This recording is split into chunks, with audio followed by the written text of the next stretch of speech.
All right. Hello and welcome to our first edition of LSU Sports Updates from the Advocate. I'm LSU football and baseball sometimes, and mostly football writer Wilson Alexander, joined today by my colleague, Leah.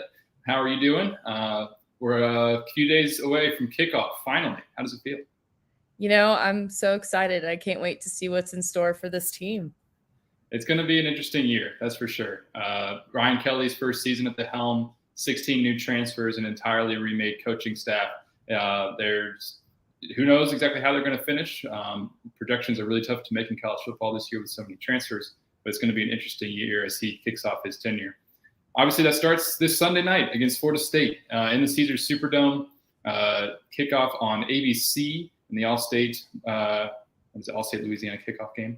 And of course, the big question kind of going into this thing, what we're going to start with today is the quarterbacks. We'll also get to later in the show how LSU's defensive line stacks up against the run game at Florida State, which is probably the key to this game, and also give you an idea of some players to watch who really emerged in preseason camp, guys you should expect to see on the field Sunday night. But let's start with that quarterback question.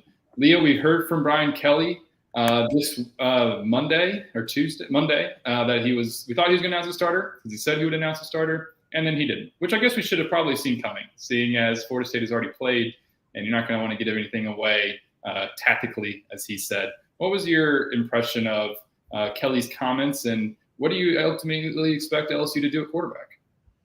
Yeah, I thought it was interesting how close he said the battle was and how he said, that's why he's not announcing the starter, which I don't buy. I think, being a first-year head coach and trying to give himself the maximum chance of winning and by making Florida State having to prepare for two quarterbacks, I think that's actually really smart of him. I don't know what you thought of the situation. Well, what stands out to me about it is the fact that this, like you said, has been in a really close battle. And then Brian Kelly has a history of managing multiple quarterbacks. I mean, rarely does he go through an entire season with one guy as a starter the whole year. Sometimes that's because of injuries. Sometimes it's his own decisions. But, like you said, this is an incredibly close battle, has been throughout camp.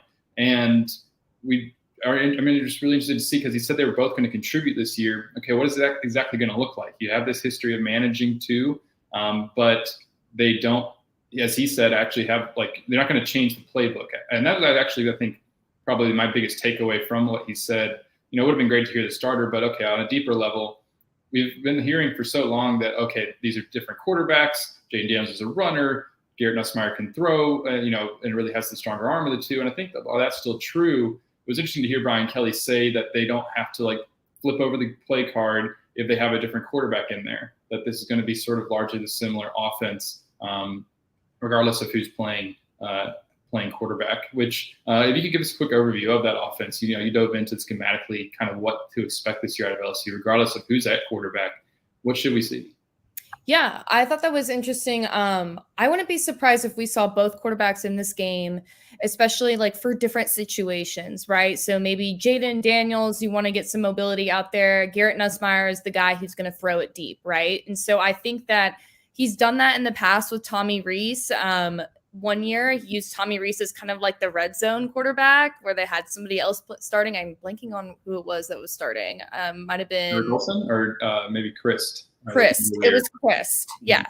And so I wouldn't be surprised if he kind of used them in a situational setup. What Brian Kelly I learned about, kind of funny is he ran that West Coast offense when he was at Cincinnati. And then he kind of turned into this, I'm going to use more tight ends guy at Notre Dame because of the personnel that he was given. And now you kind of combine him with Mike Denbrock, who is known for using multiple tight ends, yet that is not what LSU has. And I think what we're going to see, especially with a young offensive line, is this quarterback is whoever it is going to get the ball out as fast as possible.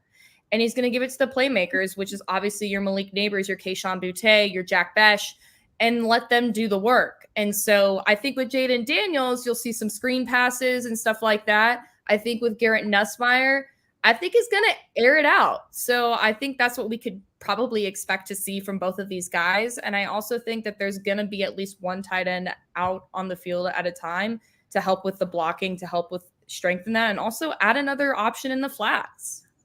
Yeah, it'll be interesting to see what it all looks like. A lot of this has, of course, been taking place behind closed doors, and LSU wants to keep things, under wraps. Last maybe point here about the quarterback, something that just to keep an eye on based on what we've seen in fall camp, is that Jaden Daniels has been the quarterback who goes first, and then they rotate. But this isn't necessarily a shocker because Brian Kelly, unlike a lot of coaches, it actually kind of sets him apart based on the conversations I've had with other folks in the industry, is that he will give the backup about 40% of the reps in practice. Give them valuable time because he wants multiple quarterbacks ready. This is something that he continued to do at Notre Dame. Something I understand that he has done it here at LSU too. So this has been really close. Even some people around LSU maybe don't seem to know who the quarterback is. B. Joe Gilardi saying yesterday, I don't know how much there is really to this, kind of towing the company line, saying that they haven't even been told yet. We'll see. I think if you've been out at practice every single day like those guys have, you probably know at this point who the quarterback is, and they'll introduce that to the rest of the public, Sunday night against Florida State. That game is going to come down, I think, to the trenches. Florida State, we saw against Duquesne, rushed 54 times for 406 yards and 6 touchdowns. The opponent, of course, has to be taken into account. The Dukes are not at the same level of an LSU or a Florida State in the trenches. But Leah, how much is this defensive line that we've heard so much about at LSU going to really be what determines this game against Florida State and what they want to do offensively? Yeah, I think it's going to be huge because Florida State has a split back kind of offense. They always have 2 running backs on the field. And they're going to rely on that. Trayshawn Ward is like their number 1 guy. He even averaged 6.4 yards per carry last season. And of course, last week he averaged 9.1 yards per carry and was the leading rusher of the 3 running backs that they had get substantial playing time that contributed to that 406 yards rushing. I think Florida State will probably throw the ball more given the conditions, right? Like they were in a rain delay a lot last Saturday.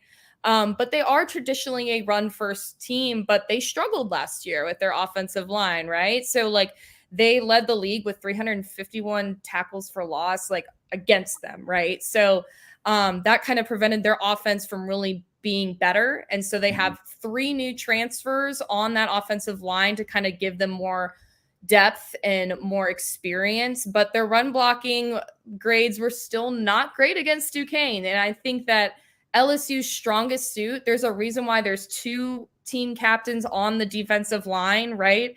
And BJ Ojulari, and you've got Jaquelin Roy up at that nose tackle. You got Mason Smith. I think you've got some really physical, but also experienced guys up front who are really going to stop that run game. What are you thinking? I think the same thing. We've heard so much about this defensive line and seen them up close at different times in the preseason. And Mason Smith just looks like an absolute game wrecker. Physically, I mean, he's 6'5", he's well over 200 pounds, but he's like lean as well. He's explosive.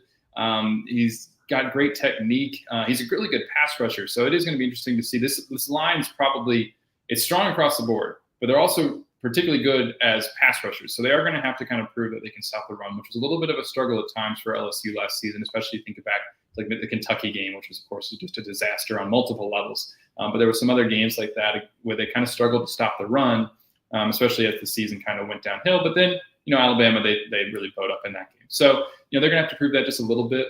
But Mason Smith and Jaquelin Roy, it really starts inside with them because, Florida State wants to be able to run up the middle with those formations that you described. And LSU, though, if it can cause havoc in the backfield and push Jordan Travis off his spot when he is trying to make throws downfield, they're going to probably have a good day. The other thing to keep an eye on, I think, just with what LSU might do schematically, we've heard obviously they're very multiple. So 3-man, 4-man front, all that can kind of change around. But within that is Harold Perkins, freshman linebacker. Brian Kelly has talked throughout the preseason about his speed and athleticism. Something you've heard from other coaches and players around LSU is just how much he has flashed here as a true freshman.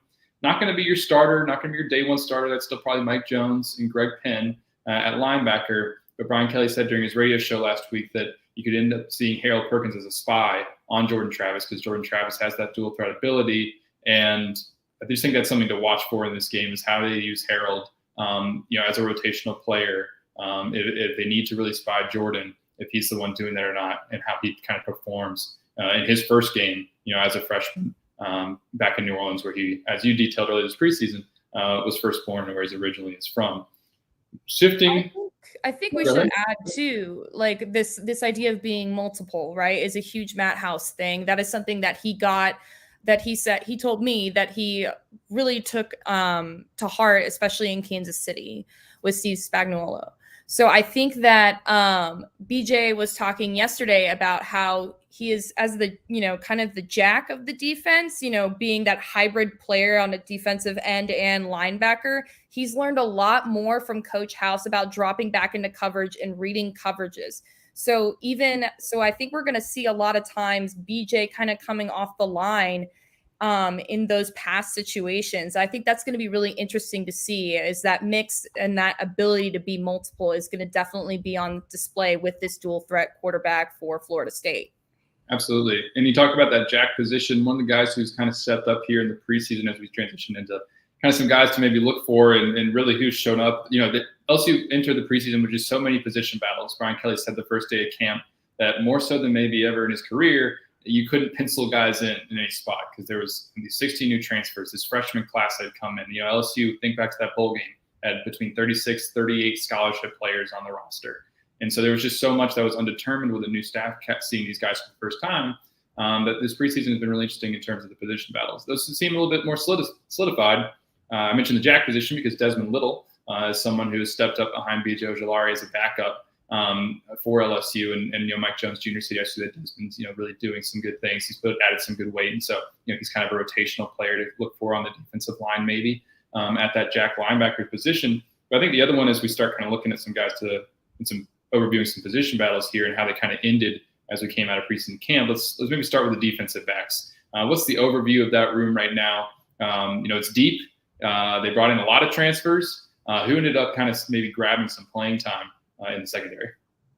I think what we saw, which we were surprised by, is McNeese transfer Colby Richardson, who, despite the fact that Brian Kelly messed up his name multiple times, has been in there with the number ones or going up against the number one offense the majority of the time. And we don't know if that's because Mekhi Garner has kind of been on and off as far as injury goes. But then you've also got Jarek Bernard Converse, trying to remember how to pronounce that right. That transfer from Oklahoma State obviously brings a lot of experience to that secondary. We've heard Brian Kelly rave about Major Burns as a safety big time, and Greg Brooks as another guy over there. Wilson, can you break down a little bit more about I think you've kind of observed the secondary a little bit more than I have. And so I'm wondering, what is Greg Brooks and some of those safeties, like, what do they bring to the table?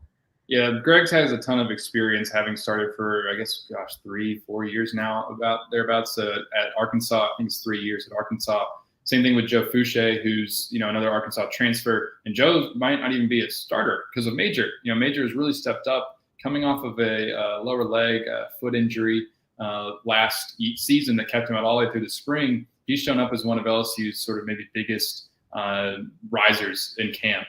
LSU loves the way he communicates because he processes what he sees really fast and then gets it out to guys to where they need to be, which is obviously crucial in the secondary.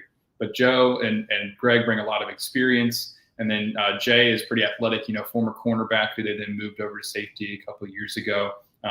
Has really, no doubt that he'll be a starter kind of at that maybe free safety position because of his ball skills and then what Major does with his communication. It is, like you mentioned, the corner is going to be really fascinating because Sevyn Banks, who came from Ohio State, somebody they really liked, it took him a while to kind of get cleared. And so he hadn't been a full participant for the entirety of camp. And so he was mostly running with the twos. Jarek is definitely your starter at wide field corner. The short field, I guess, probably comes down to Colby or Mekhi. But like you said, Colby Richardson, maybe if he's not a starter, he's going to be a key rotational piece on this team. Switching over to some other positions, though, let's hit on them quickly on the offensive side. Offensive line has been set. We know what it's going to be. Will Campbell at left tackle, left guard Miles Frazier, center Garrett Dellinger, right guard Anthony Bradford, right tackle Cam Wire with Tremont Shorts as kind of your first person off the bench at guard. I'm wondering who else has stood out to you offensively and kind of really rose and caught your attention during camp. Yeah, I think the running back room is deep, and I think it's understated. Noah Kane certainly adds that veteran element. I also felt like he was breaking tackles a lot of times. He's kind of that up the middle guy kind of guy. I felt like he always was getting positive yardage. He was very consistent. And I know that he's been a huge leader on this team. And I know how much he wanted to come here. I wrote a story about him earlier in camp and being a Louisiana native and kind of taking the long road. And he's coming off an injury he's 2 years removed from an injury, but it definitely impacts him last season. So I think he has a lot to prove. Armani Goodwin has also taken substantial snaps, even with the first team. We saw a little bit of him last year. I think he has a little bit more speed, actually. I think he's kind of the guy who can go around the edge. You can kind of use him as a receiving back too. And then you've got Josh Williams and some of those other guys, but I really think those two, Noah Kane, Armani Goodwin, we're going to see a lot out of. And, the wide receivers, I feel like they speak for themselves. We know that Malik Neighbors has been training more in that slot receiver position. And we've seen some pretty athletic plays by him that have really stood out to us substantially, almost more than Kayshawn, I will say. Like, he's kind of been able to break a lot of guys that are trying to bring him down and making these huge plays. Like, he's got a vertical that's kind of unbelievable. I don't know. I know it's a hot take, Wilson, but what do you think about this wide receiver room? That is a hot take. The thing about it is Kayshawn's going to attract so much attention from defenses that it will probably open up things for Malik, for Jack Besh, for Jory Jenkins. And it's also going to be interesting, and Kelly was talking about this today with that receiver room, that, Malik has moved to the slot, and that's been beneficial for him because he is really talented and looks like he's primed for a breakout year. One other thing to mention about him before we move on is just Brian Kelly said today he'll be the kick returner and the punt returner, that he's just been, really had a really, really good camp. But even with Malik kind of maybe starting out in the slot, because we have seen a lot of him there, they're going to be able to move those receivers around, especially with Jack Besh coming back now healthy from the shin splints that were keeping him out for really over half of camp. He's back, he's fine. And so now, because you have that secondary option, and sort of that he's kind of like the fourth guy, you can move different pieces around, even Kyron Lacey and Brian Thomas Jr. and Chris Hilton, who I probably haven't mentioned yet. That receiver room is stacked. There's going to be a lot of games where they could break just the top off of defense, and that's certainly going to be the strength of this offense. One thing to mention, though, Mason Taylor at tight end is another person who we all heard a ton about during camp. Brian Kelly even compared him to Georgia tight end Brock Bowers, who had an incredible freshman year with 13 touchdowns and over 800 yards receiving. It'll be interesting to see exactly what Mason Taylor does. That's a lot to put on a guy who has not played a college snap yet. But like you said, LSU wants to use the tight ends, and Mason has given them a lot more confidence at that spot, just because they feel better about the depth and what they have there now with his ability as a pass catcher. He looks really fluid running in and out of routes and seems to have pretty sure hands. So 6'5", 245-pound freshman to keep an eye on as well there with Cole Taylor and Jack Mashburn. Any other sort of things that you're really just looking for kind of going into this game before we address some questions? I'm interested to see I think if we go back to defense, I'm interested to see how much they cycle the linebackers. I feel like that along with the defensive line is the most deep position. And I like this idea of Harold Perkins, like maybe being that spy guy. I think West Weeks we've seen a lot out of that transfer from Virginia. We keep forgetting, but like he's also come in a couple times with Mike Jones. So I'm really interested to see how the linebackers stack up in this defense that is going to be very multiple, and we're going to have to try to figure out. Absolutely. Well, we got some questions, one question to answer. So we'll take this from Kenny C. Appreciate the question, Kenny. He said, UCLA manhandled LSU in last season's opener, setting the tone for a terrible season and changing the way the college football world looked at the LSU program. To what extent is that driving Coach Kelly's approach to this game, including personnel and schemes?